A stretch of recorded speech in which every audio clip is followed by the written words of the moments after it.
everyone, and welcome back to another exciting episode. This last week has had a lot of events already, but I can assure you there's much more to be seen in this episode as well. We will be taking a look at developments from last week and see how they have transpired this week. Anyways, I hope you all will like this video because it's going to be a good one. So starting off, I never really get to show you guys what it's like in the incubator during hatching process. Here you can see I got the water all filled back up because the reading was fairly low, and you can see that it dropped even more. But it is important to keep the humidity around 50 to 55% and the temperature at around 100 degrees Fahrenheit. And I know I showed the setup having 3 meters inside, and that is important because you can get a more accurate reading when compared to the stock meter in the incubator.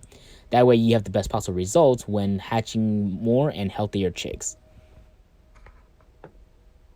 Moving outside for set 9, I've thrown away the box finally because it was way too covered in poop, and I dusted down the room with diatomaceous earth. It has many good uses, to which we use it as a cleaning solution because of its neutral pH level.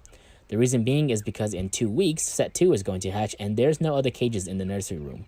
So we have to use this cage for set 2, and that means it's finally time to move out set 9. The good thing is that it's going to be much warmer at night going forward, and they haven't been using the light for a couple weeks now. So I think they are ready to be outside permanently. Just gonna grab a transfer cage and bring them over to the grow out room. As much as I would like for these guys to stay a little bit longer, they are after all 2 months old now. And while they are very big, they are still too small to be let loose in the big room. So for now, they will be staying in Exhibit C. This is just another large cage we built inside the grow out room for holding chicks to grow a little longer before they are released to the floor. Sometimes we use it for large groups of small chicks or for small groups of big chicks. It really just depends on what we have at the time, but in terms of set 9, this will stick them together and keep each other warm at night, because it will still be around 40 degrees at night as a low, so keeping body heat will make sure that they last the night. Now that they will be outside of an insulated room with no heat lamp, it's going to be a bit more challenging for them.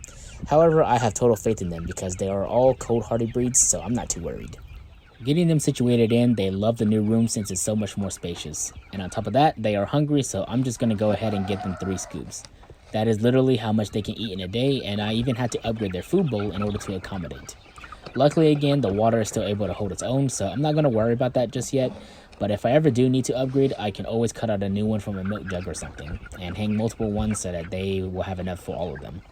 Additionally, I am giving them scoops of mixed feed of crumbles and grains. The grains were filtered leftovers from the adults since they won't eat anything too small, so it's a perfect way to not waste food. Gonna be weaning them off of the crumbles and make them more dependent on grain. They will do it naturally as they get older, but I want them to do it faster so I don't have to buy multiple bags each week.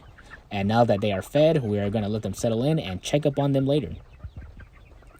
So after a long day, it is finally evening and the sun is setting. The night was forecasted to be 46 degrees, so I just got done feeding them dinner not too long ago. I wanted to see how they will be choosing their sleeping positions tonight, and I noticed the group is kind of split, but I think it's in good numbers. That way they should be able to keep warm. Especially for the chicks that don't have as much feathers, so long as they're with the fluffier ones, they should be alright. But I will come back outside and check up on them whenever it's totally dark. So it was roughly 8 p.m. when I decided to go back outside and check on them. And they actually did better than I thought. Instead of splitting up like they did a couple hours ago, they actually chose to group back up. Probably because it was too cold for them to be in smaller groups. But they seem to be doing just fine, and so long as they have enough body heat to survive the night, they'll be alright.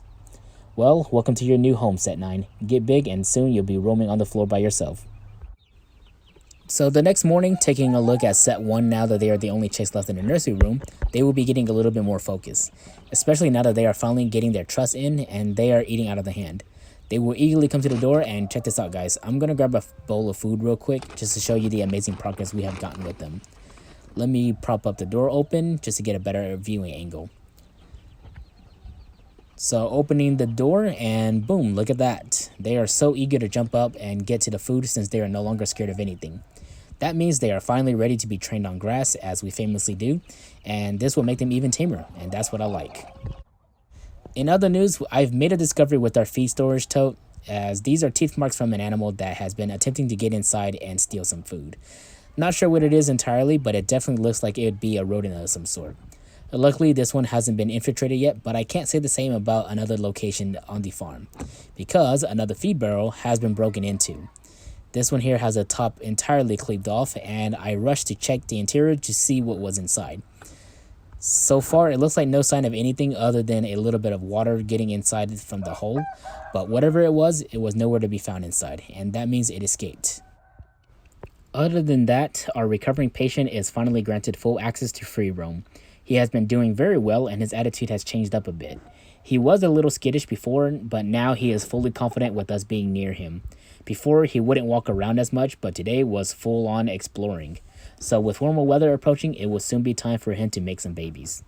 Well guys, that's all I have to show you for this week, and I'm glad you all have interest in our little backyard chicken farm. If you ever have any questions or requests, don't be afraid to drop them in the comment section. We eagerly await all the things that you have to say. And if you haven't already, give this video a thumbs up and share it with your family and friends. And additionally, if you also haven't already, go ahead and subscribe to the channel. That way you don't miss out on any more exciting episodes. Well, we look forward to sharing more with you on our next episode. Thank you all.